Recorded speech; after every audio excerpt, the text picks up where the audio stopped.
Madame Émilie Bonivard pour le groupe Droite républicaine.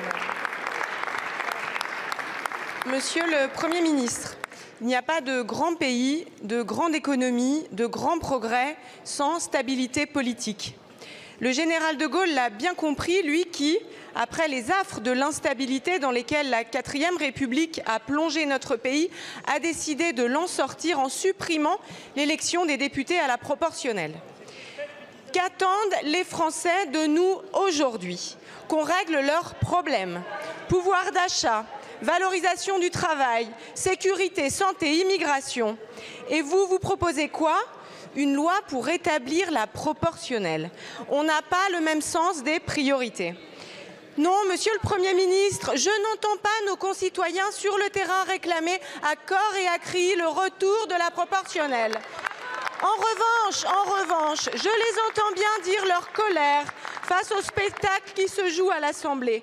Bordélisation permanente, tension croissante et surtout, une incapacité, faute de majorité claire, à avancer sur ces sujets prioritaires et urgents qui les concernent. Et c'est cela que vous voulez consacrer dans la loi avec la proportionnelle ? Condamner notre pays à l'impuissance et à la paralysie politique sous couvert de représentativité démocratique, mais en réalité pour assurer la survie des partis et des intérêts partisans. Car soyons clairs, ce que nous vivons ici depuis 3 ans, c'est la proportionnelle.